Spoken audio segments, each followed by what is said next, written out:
welcome to the latest episode of Surgeons' Lives. I'm your host, John Monson.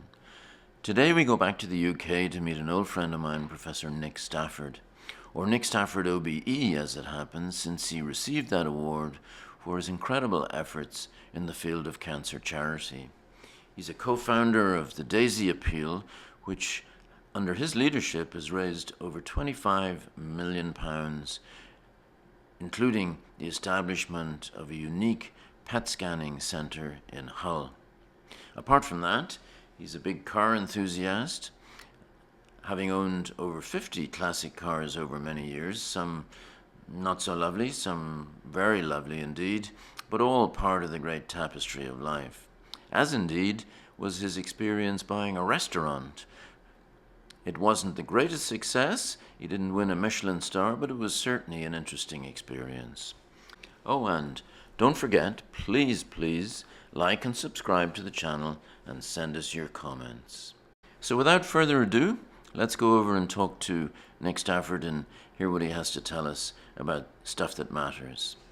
I'm John Monson, and this is Surgeons' Lives. How's that? There you go, perfect. Good morning to you, how are you? Not so bad. You?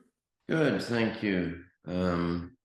We've got a special background for you as well. Very good, very good.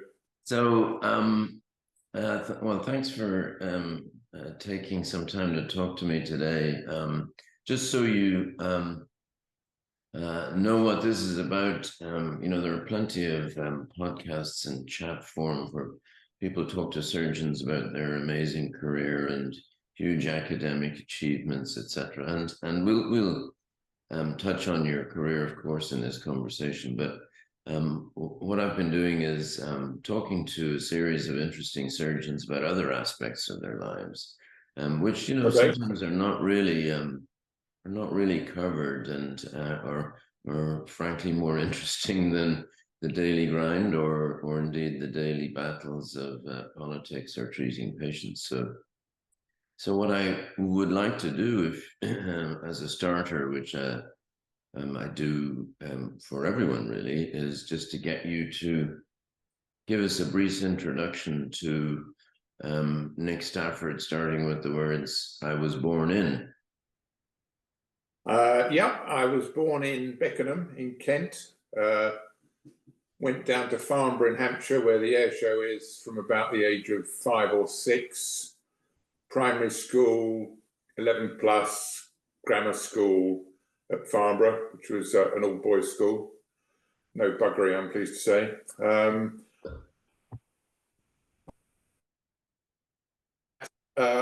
Applied to medical school, had long hair, so I wanted somewhere that didn't interview, so I applied to 5 non-London places and got offers from Manchester and Leeds. The Who had just issued the Who Live at Leeds, so that seemed to me a good place to go, just in case the medicine tanked and there'd be good opportunities for fun. Leeds from 72 to 77, house jobs in Leeds, anatomy demonstrating in Leeds, and then down to London, Royal National Throat Nose and Ear Hospital. Took a punt on a locum senior registrar job at St Mary's for a year, got the job, and then 5 years Mary's in Marsden, 6 months in Paris. That was really not terribly useful, but interesting to see how the French do things. And then consultant job at St Mary's in 89, where I think you and I crossed paths. And then you went up to Hull, and I was a bit disillusioned with London and followed up to Hull in 95, where I've been since. Retired in I think it was 2018. Well, that's certainly a whirlwind tour of career. Summarized your entire career in a couple of minutes. So when did you come from a medical background or? No, my mum was a medical secretary. Dad was in the civil service. He was secretary for the planning committee for the Open University. That was his one claim to fame. No, I did the right A levels because I just didn't want to do arts. It didn't seem very much point, and I quite enjoyed the zoology side of it. So it just seemed a logical thing to. It wasn't a burning desire like some of these kids have these days. But having said that, it panned out well because I thoroughly enjoyed my 40 years in the NHS. I wouldn't say the NHS that I joined exists anymore, but it was a great career. I enjoyed it. I think I managed to do a few things that were good and had a bit of fun along the way. But no,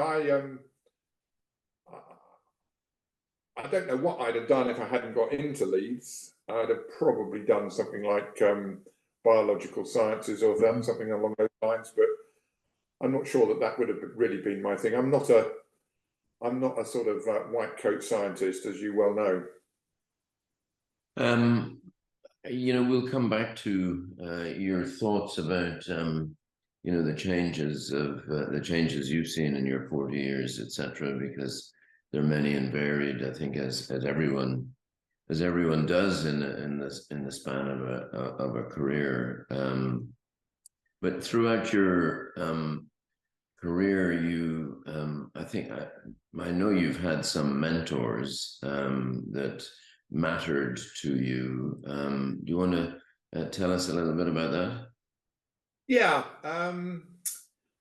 there was a couple of people who was a registrar. There was a guy called Charles Croft, who was actually a lead surgeon who was at the Royal National, then a guy called Henry Grant at UCH. But I suppose the person who I learnt a great deal from, who you are familiar with, was Gerald Walsh-Waring, who was an extremely good teacher in that he knew when to step back, he knew when to go to the club and leave you to it.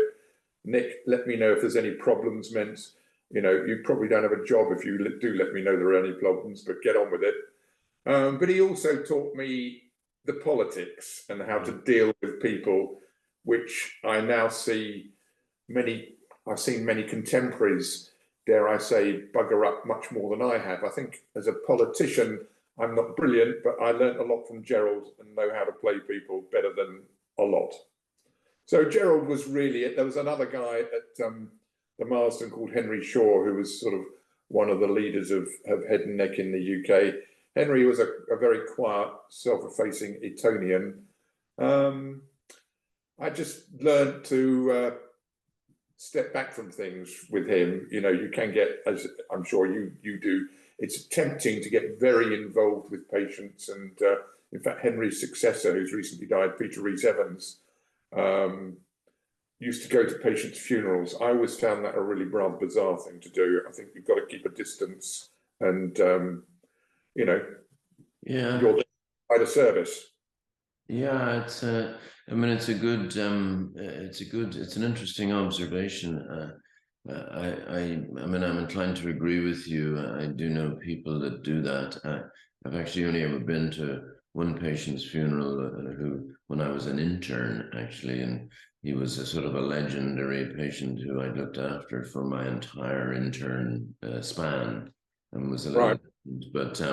but yeah, I do know people who, and the other interesting thing nowadays is how people can start to interact with patients on social media. Yeah. Facebook friends and things like that. As you know, John, you're the guy who initially got me onto mobile phones, and I have to say, IT has never been one of my strengths, and I'm quite proud of that. And no, I'm not on Facebook. I'm not on Instagram. I certainly wouldn't want to use that as a means of patient communication. I much prefer the old school of, you see them, you write them letters, occasional phone call if it's something important. But I think it colours your judgment if you get too close to somebody. Yeah. So why ENT head and neck? I mean, obviously the initial pathway, or correct me if I'm wrong, but the initial pathway is general ENT training and then developing into head and neck. Why that? Well, Leeds, as you know, had a very strong surgical bent to it. And I saw people like Peter Lee, Bill Mayer, and others senior registrars in their mid-30s working their butts off. And I thought, well, I want to do surgery, but I don't particularly want to give my entire career to it and burn out with it. You know, there were people when I got down to London who were in their 40s still waiting for a consultant job. Also at the time, there was a guy, and I can't actually remember, was it Eastwood? There was a plastic surgeon at St James's called Eastwood. Yes. Yeah. Who did a lot of head and neck stuff. And I just kind of managed to slide in 1 or 2 times. And I thought, this looks fascinating. And it was certainly in the UK as opposed to the US, it was a sort of a minor specialty, if you like. Yeah. And it interested me. And I realized that ENT was the only way to do that. You can do it via plastics, but you don't want to get me going too much on plastic surgeons. As Gerald used to say, all they end up doing is bums and tits, which is quite. So I wanted to do something that was a kind of a bit more positive than that. So the ENT thing was the way forward. And as I say, I was lucky with the senior registrar job. It was perfect for me. I don't think I'd have enjoyed doing a lot of ear surgery. I can do basic stuff, but it was the head and neck thing that fired me up. You know, I always, as you say, I do remember Gerald saying that about plastic surgeons, but I particularly remember him saying to me one day when we had lost a plastic surgeon who had followed that pathway. My plastic surgery colleague here refers to it as TTC, which is time to cosmetics, and he. I remember Gerald saying, "My dear boy, you don't get upset." He said, "Just go and get another one, and you will get, 6 years, 7 years from them, and then they will go, and you will repeat the cycle." He was. I mean, I think what you say about Gerald's political skills resonates with me, particularly as I get older. Gerald was the master of the light touch, I think. And, I was most certainly not the master of the light touch, quite the opposite. And I think on balance, his model is better. I think the driving model is challenging. Yeah, no, I think that he used to have this expression, Nick, you catch more flies with honey. And he would never get in, if the going got rough, he'd step back and he'd just let the dust settle. Yeah. And because he was also a charming bloke, and also people used to underestimate his intelligence. Yes. He usually got his way, and he did it in a way that nobody went away thinking that bloke's a so-and-so. They usually said, well, Gerald got his way, and sort of acknowledged his success.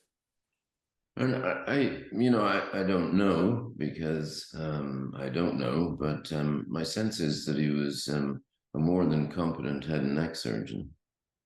He was, like us all. He got a bit rusty towards the end, but he was very good, and he knew when to say no and when to say yes. And he was canny because he got a team around him. You might remember Di Davis, who was he was one of these ones who did do well for 6 years and then did sort of get off. But Di was good. So Gerald got a good team around him. And as I say, the Carlton Club at lunchtime, and he didn't.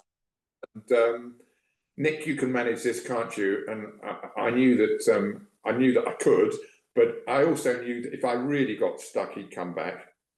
But he had 2 claims to fame in terms of on-call. He only came in twice at the weekend in his whole career. Once was when the SHO on-call had been found in the nurse's home looking over a nurse's shower cubicle with a laryngeal mirror.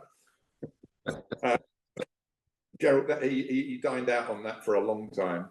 And I think the other one was quite one of his sort of society friends from the club.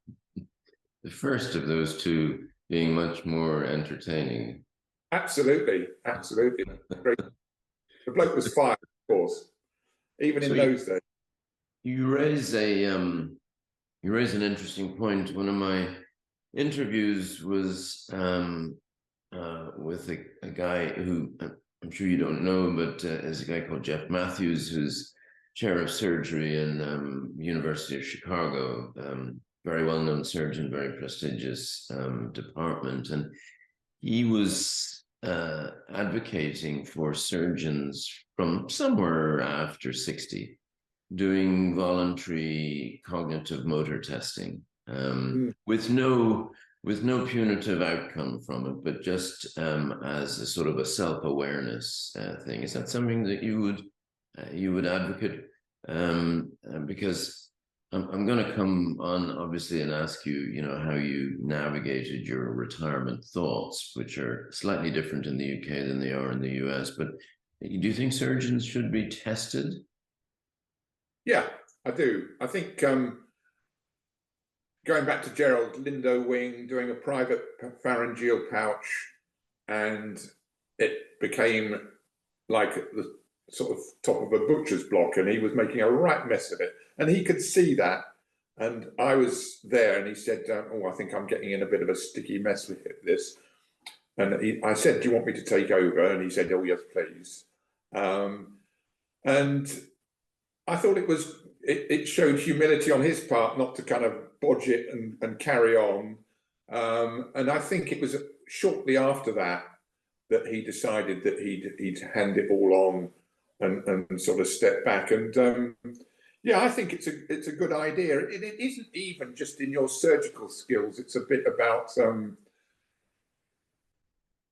have you still got the real interest in it? Have you still got the determination to see it through, or are you tired and bored with it all? Yeah. There is an element. It didn't hit me so much because I went a bit early, but I've seen people who've gone on too long. There's an otologist who you will know who's in Hull who's still going, and I'm not sure that's right. Yeah, I mean, nowadays I think the bored and tired concept is sometimes referred to as burnout. Yeah. And I think sometimes I think it is just bored and tired, but I do think there's a burnout issue. Is that something that, resonated with you or not? No, I didn't feel. I was disappointed to give up, but I thought it was the right time, and I gave up mainly because I was getting fed up going back to the IT, spending 15 minutes ordering an MRI scan on the hospital's computer system, which was a balls up, and very, it was beyond me. Whereas you could have filled in a form 2 months beforehand and done it in 30 seconds, and all the courses that I had to go on, what fire extinguisher to use when the department caught fire. Well, the department never did catch. If it did, you dial 999. Ridiculous things. So that was. Wherever I've worked in the world, I've pointed out to people that it's the only business I know when the fire alarm goes off in hospitals, people say, "What's that noise?" And you say, "It's the fire alarm," and everybody goes, "Oh, okay." And totally ignore it. Yeah. But I never take any notice of it. When I was an intern in Dublin, I worked very briefly, as one did, with attachments with an ENT surgeon. We used to write on the X-ray request form where it said, if for a female patient where it said LMP, he would write YAH. And I watched him do this, like for a week, and eventually said, "Excuse me, Mr. Wilson, what is that?" And he went, "What?" I said, "What, YAH?" And he said, "Oh, you ask her."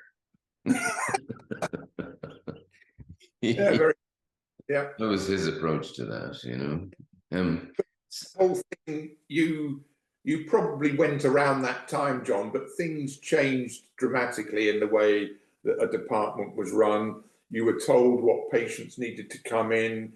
You had to have these, we had some schizophrenic woman in who had a parotid tumor, and we had to have these, I can't remember what the expression is, sort of, anyway, these meetings with social workers and nurses, everybody saying, "Yeah, well, we should," and it drove me nuts.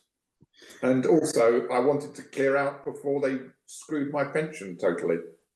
Yeah, so I mean, seeing it, let's get into that bit at the moment. Why not? One of the questions I write down for people on your side of the Atlantic is, do you think the future of the NHS is rosy or not? I mean, that's a question that people have asked since the inception of the NHS, but it's what's your spin at the moment, and the issues. I don't think it's ever been this bad. Um, just in terms of getting in, for emergency care, 4-hour queues outside the A&E in an ambulance. Um, I have to say the A&E problem I blame on the Royal College of Surgeons, who should have made casualty jobs compulsory for anybody doing training in surgery. Now you get doctors who are just doing it to fill in. So A&E is a shambles, but I think the NHS, the only solution to it is to take it out of governmental control and have I would say a 5 to 10 year strategy as to how it take it forward. And it is unaffordable as it is. It needs to have the balls to say, right, we're only going to do cardiac, cancer, chronic diseases. We're not doing any of the other stuff. ENT will suffer dramatically. You won't do nasal septums, you won't do polyps, you won't do grommets, all that kind of stuff has to go. How you manage those cases, I don't know. I've always been, I don't know what it was like with you, John, but when I went to university, my parents were means related. So my grant from the local authority was based on what Dad earned. Yeah. Now, I think people should have that kind of thing with the NHS. Yeah. You have £5,000 a year to spend, but if you go over that, you have to do it yourself. So you prioritise your own health. Yeah. Yeah, I mean, I think that I've always felt that, healthcare is a right, but it doesn't mean that you should be able to get a cosmetic blepharoplasty as a right. Absolutely. I think if you have a heart attack or a colon cancer or a thyroid tumor, there needs to be a safety net for people. Yeah. And, above a certain point, I mean, but, as you know, that any suggestion of deviating from universal healthcare free at the point of delivery, regardless of the ability to pay, is political death, even though, politicians of both colors have known that this is not viable for, as long as I've ever worked in the NHS.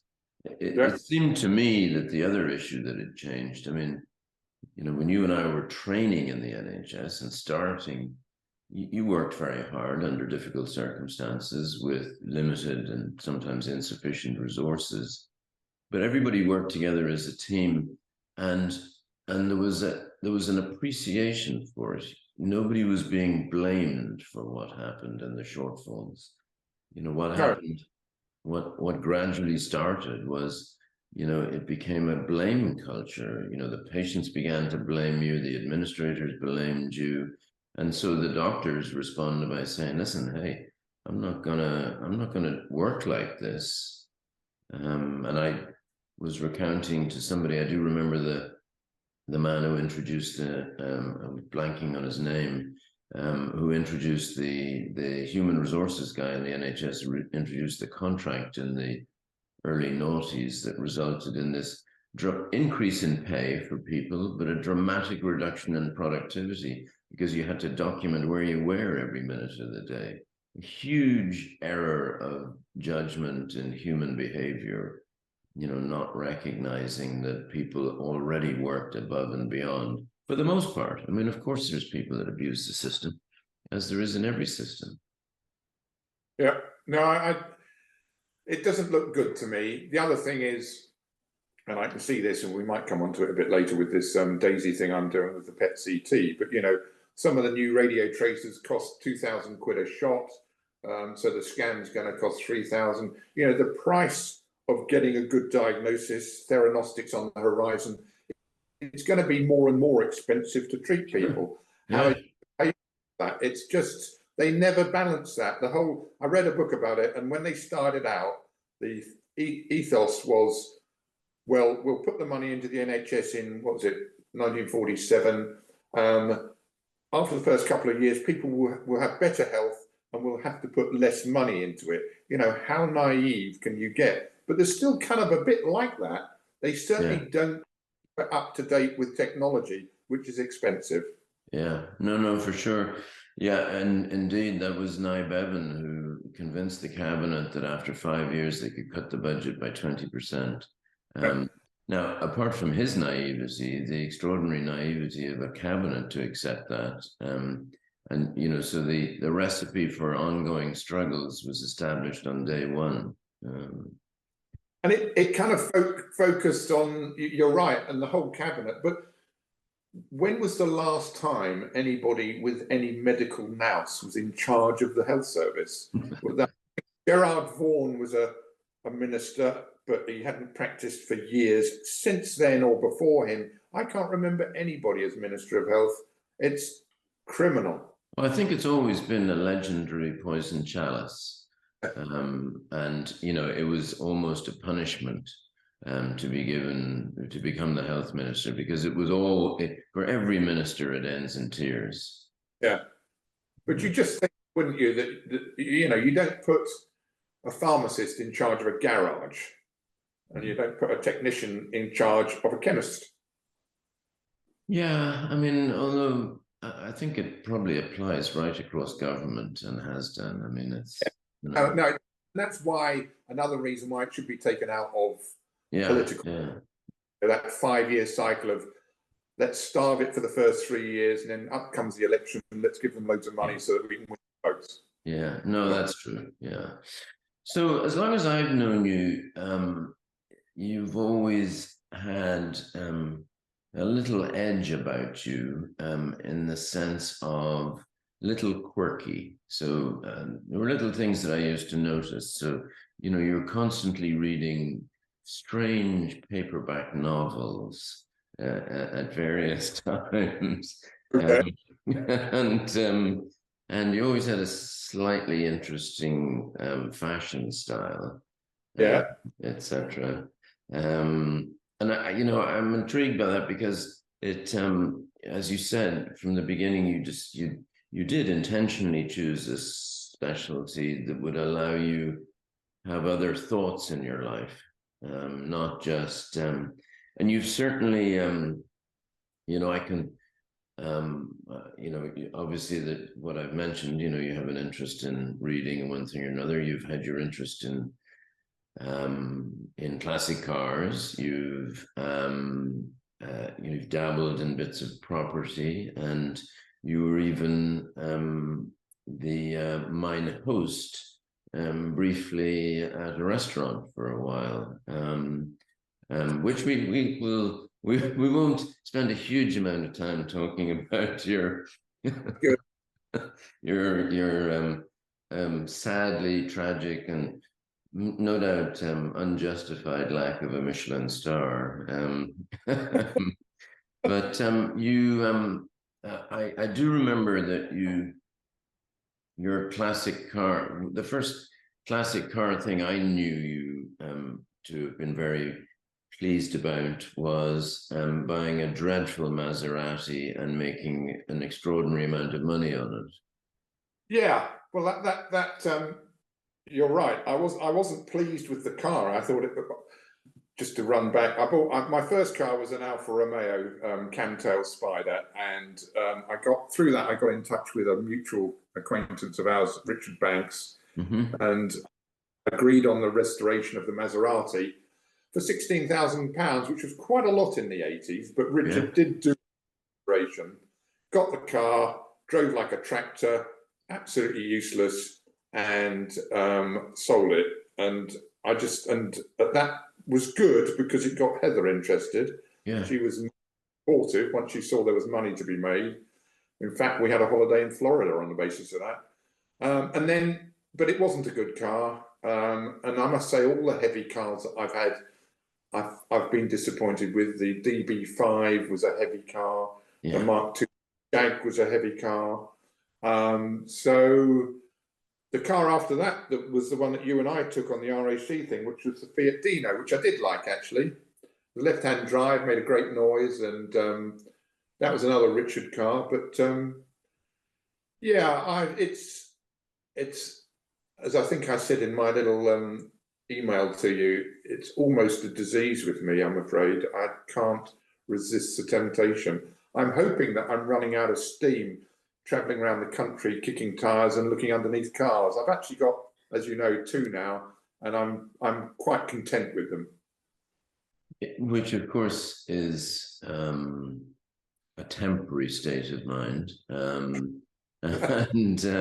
which I appreciate. But one of the very first interviews I did, and when these come out on YouTube and the podcast, I do hope you watch some of them. But I interviewed an extraordinary ENT surgeon, not head and neck, a general private practice ENT surgeon called Bobby Mukamala, and he lives in Michigan. And he's a thoroughly charming individual who, like you, has dedicated a lot of time towards charity in his hometown, and he's very active in the AMA, and he spends a lot of time looking after what is currently his 83 cars, which he has collected in a way that obviously it requires quite a place to keep them all. And yeah, I look at his collection and I think, I wouldn't take a present of at least 50% of them. And I said to him, why don't you have 10 really good ones?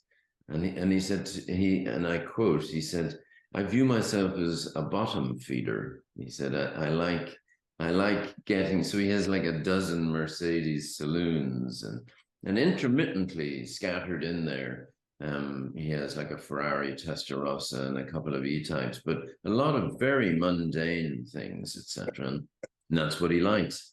But the difference between him and you and I is that he's clearly a collector. I mean, he buys, but he doesn't sell.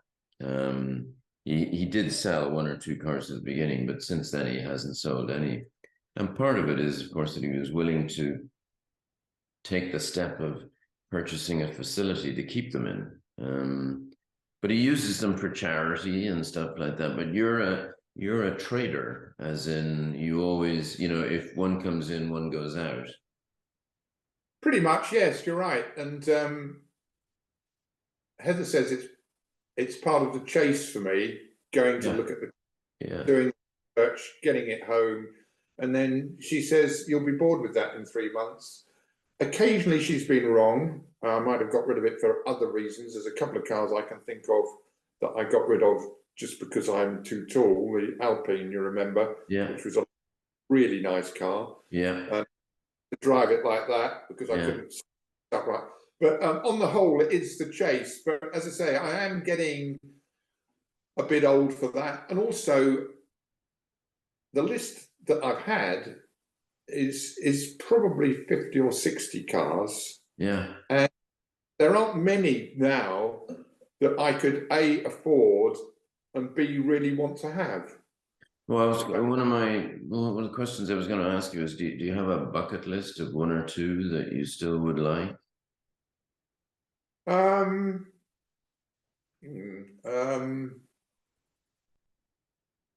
Depends. Are we talking budget free, or are we talking? Well, no, that's a different question. I mean, but seeing as you ask, I mean, if you had an open checkbook, what would it be? I'd always fancy. Is it the what's the BMW Roadster, the new one? Is it the 1X or the very new one, or the Z8? It's the Z8. That's the one. Yeah, the Z8. Always fancied that. I've always fancied a pre-war car. Yeah. Not the aggro that goes with it, but the car. I nearly looked at, I looked at an HRG, which looked very nice, but also something like a 50s Italian. Is it Cisitalia, something like that? Yes, one of now those. that's a big budget. Yes, Yeah, that's it is not ludicrously big, but it's big. It's yeah, beyond.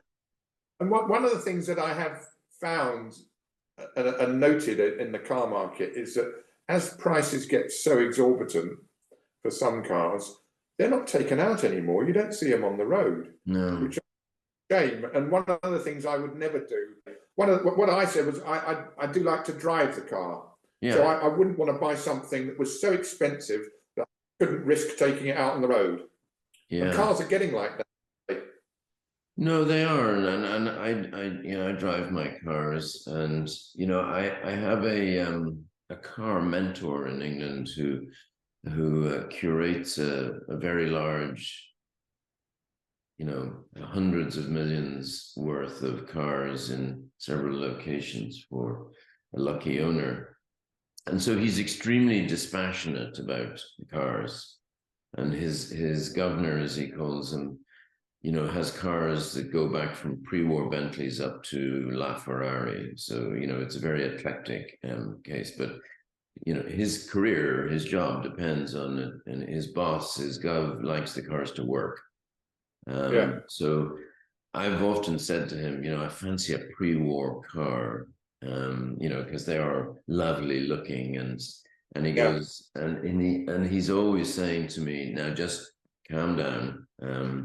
because they have no power, they have no brakes, they're not reliable, they're extraordinarily uncomfortable, and they are sort of 30-minute cars, You've done the 30 minutes and then you don't drive it for another 2 months. You get out Um, oil all yeah, over your shoe.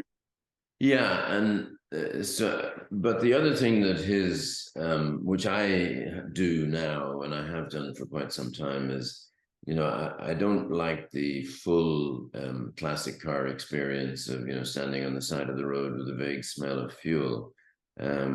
So, all of my cars have had modern little elements to them, upgraded so that you can drive them. So in the at the moment I'm sort of Jaguar-ish, so the brakes are better, the gearbox is better, sometimes the original box, but built properly with a different final drive, and the cooling is better, and it's an electronic ignition. You can't tell by looking, but it No, doesn't break down. absolutely. No. So yeah, uh, So nothing. So the two you have at the moment are what? Mini Cooper. I've got a Mini Cooper Yeah, Mark II and the 356 Super 90, yeah, yeah. Which is 1960. both of which are on the edge in terms of your height. Um, well, if they are, they don't. Yeah, I'm not sure wear a helmet in either of them, but otherwise yeah, they don't cause any trouble. yeah. I mean, the Uh, Mini Cooper requires you to sit in any person, regardless of height, to sit in that strange upright yeah, armchair position. I would never go touring in that. In the Mini Cooper's just for a bit of a laugh, really, isn't Yeah, it? yeah, yeah. Fun, and that's why I got it. And also, I just think they're sort of so quintessentially 60s, which is Oh yeah, yeah, yeah. favorite decade. So they're lovely cars, and they did a lot for British motoring, really. Oh sure, yeah. Still do. So you and I were both in at the beginning of the Daisy Foundation, something that you came to be identified with, I should say. You made it your own, if you like, in terms of the amount of time and passion you put into it. Acknowledged by um, the late Her Majesty, I think with an OBE, I recall. Correct. Yeah. Congratulations on that. So, 10, 15 years later, can you remember why you did that? Yeah, yeah. Well, and you'll I think appreciate it. You probably agreed with it entirely. You came a bit earlier to Hull than I did, but it was quickly evident that the university was pretty hopeless in terms of knowing what it needed to provide for medical research. And I immediately got fed up with hearing, oh, well, that will go to Leeds and Sheffield will get that and York might get that, and Hull was suffering. And I thought, well, there's a sort of an old expression, isn't there, in Yorkshire, where there's muck, there's brass. And as we know, there's quite a lot of brass in East Yorkshire. So I put it together, and it's been very successful. You know, we're about at 22 million now. I won't do anything after this PET-CT thing, which is still carrying on, because I think it's taken me 10 years and I don't want to get involved with another new project. I think we've rattled tins so much that the local public will get fed up with it. But I think what what I feel proud about isn't the OBE, but it's actually having a PET-CT setup that's better than anything else in Yorkshire, and probably better than anything else in the north of England. We've been asked by the MRC to bid for a whole body scanner. There's going to be 3 in the UK, and I gather we're in the top 5 of the choices. Obviously, one will go to London, one will probably go to Edinburgh, but it'll be either us or Manchester. But I think in many respects, in fact, you might be interested to know, I've been in touch on an ongoing basis with Pat Price, who thinks we have a very strong chance of winning. So we'll see, but that would be great news. That would be that would be a sort of one of those to Leeds, I think, which I would enjoy immensely. To coin a phrase, it's beneath you, but you're not below doing it. You know. That's exactly right. Yeah, exactly. So I mean, I think it's an incredible achievement, and all, you know, the stamina that's required to, you know, to do it and sustain it over, you know, coming up towards 20 years, et cetera, is remarkable. And, you know, all credit to you. I sit and I listen, though, and, you know, our big challenge here on the other side of the Atlantic is to stop people doing PET-CT scans. You know, almost every patient who has cancer ends up getting a PET-CT scan because a local oncologist books it. And the one thing that, and we're trying to stop people doing it because they're a total waste of time, you know, for the majority routine sort of things. But the ubiquitous availability of them on, you know, obviously not every street corner, but, you know, I mean, there is zero difficulty getting a PET-CT scan. It means that, you know, people use them. Whereas you know, you've spent X years trying to raise money to actually get one. And neither is right. Neither set of circumstances is right. It's just an observation that it's hard to reconcile. It's a very fair observation, and I think that if one was just stuck with FDG, it would be a very fair observation. We've done the scanning centre, the Jack Bignell thing. I was pleased to name it after Jack, who I think you had a high opinion on. What I'm really pleased about is what we call the MERC, the Molecular Imaging Research Centre, with its own cyclotron, where we will be able to, because there are a number of radio tracers out there. I don't know what the supply is like in America, but over here, the FDG actually comes over from Preston. Well, there are a lot of new radio tracers that have a lot of applications, not just in cancer, but in cardiac and neuro. And so what I would like to be able to be in a position to do is to say, right, cyclotron will be changed today. We'll start producing carbon-11 radio tracers for this. So it'll be more personalized. So that's what's kept me going with it. I don't want to just an FDG machine. No, as you say, just a commercial scanner where you put the coin in and do the scan is, I mean, it's the other elements that make it unique, and success builds success. Yeah, as you say, you know, the MRC are looking at that saying, hey, wait a minute, these people are committed to this, etc. So it's been a great achievement. Are you gonna who do you hand the baton to?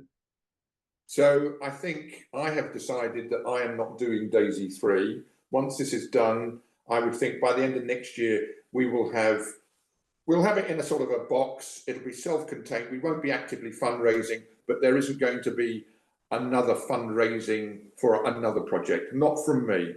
It is tiring. And as I say, this has taken 10 years.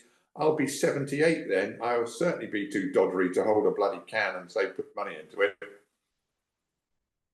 Probably. Yeah, well, so you say. I mean, we're debating in the US as to whether Joe Biden should stand for president again, and he would be 82 at the time of the election. So telling me that 10 years from now you might be past it is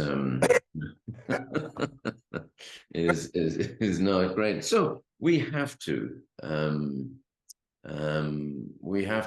touch on the restaurant experience, and I'm not asking you about the restaurant because spoiler alert for the viewers, it didn't quite go as planned, but I'm interested in it more as a concept. I remember, if I recall correctly, it came about as you made that jump from retirement, you got your lump sum and decided to do something.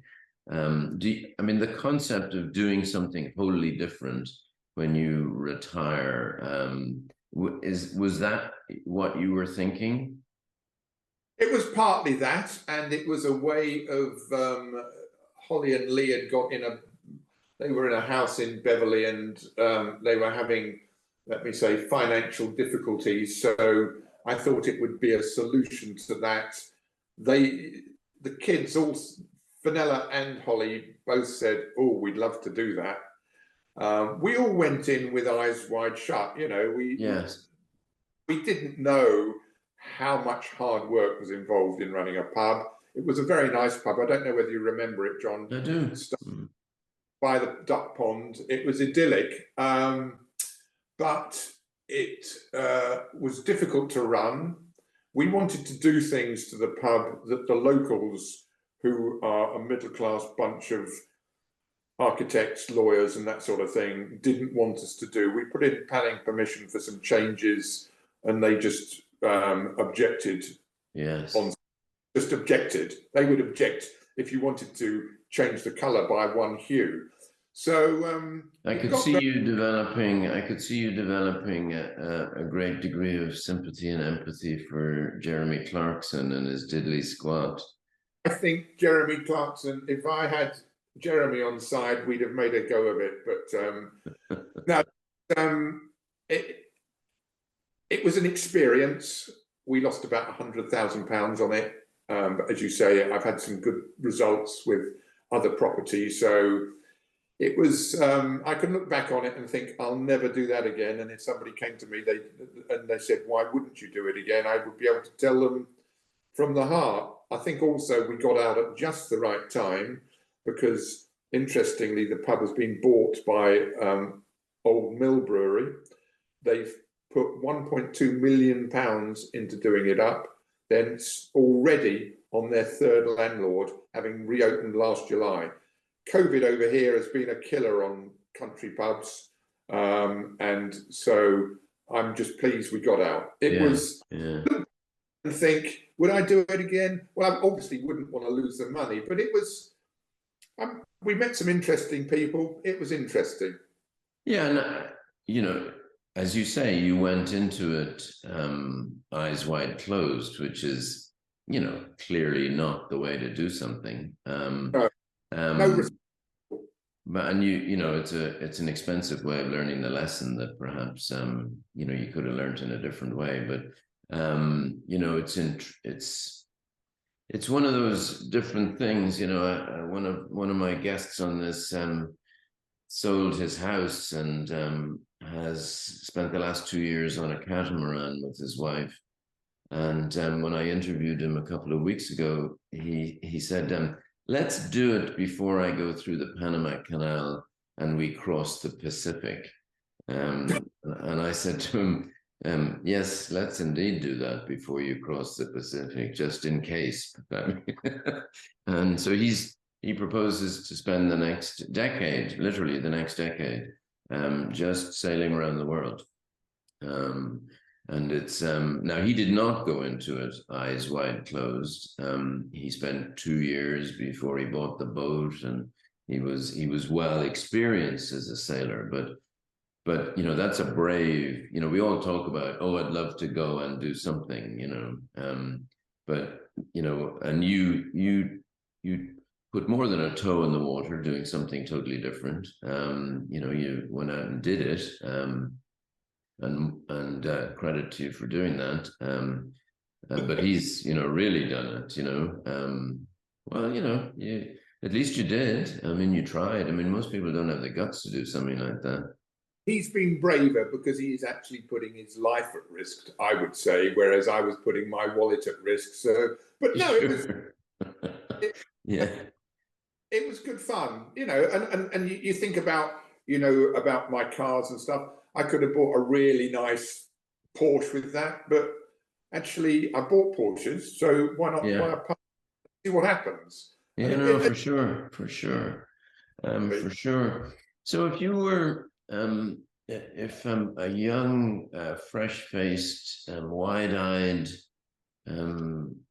surgical trainee, or somebody with an interest graduating from medical school and knocked on the door of old Professor Stafford and said, could I come and ask you for some career guidance and advice? You were a famous head and neck surgeon. You know, should I do it, or what do you think? What's your guidance and advice? I would want to check them out to make sure that they were round pegs in round holes. And I say that because I don't know whether it's the same with you, but there are so many kids going into medicine over here who've been pushed into it by mum and dad, who either want them to be a doctor or a lawyer, and some of them are totally and utterly unsuited to a career in medicine. They haven't got a clue, and they never will have a clue. So that would be the first bit. And then I would, if you're getting at the head and neck thing, I would say, well, why do you want to do it? What interests you about it? Do you understand the career structure? And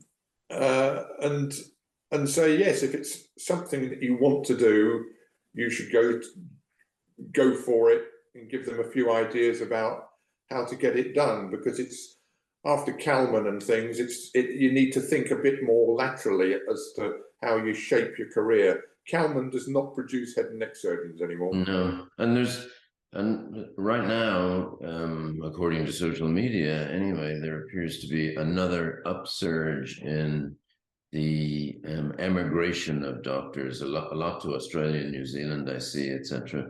Would you tell them, go west, young man, or would you say the NHS is going to be solid, don't worry about it, it's a minor blip? I don't think the NHS, in terms of cancer surgery, is sunk. I think the population of any first world country, which I hope England still is, but I think the population of any first world country is still savvy enough, knows about the internet, knows what they can expect from treatment.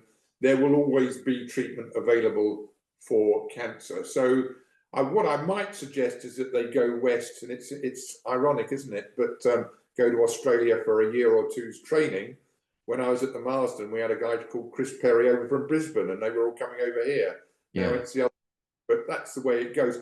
So I would certainly say, you know, spread your wings a bit, go out and see what it's like in different countries.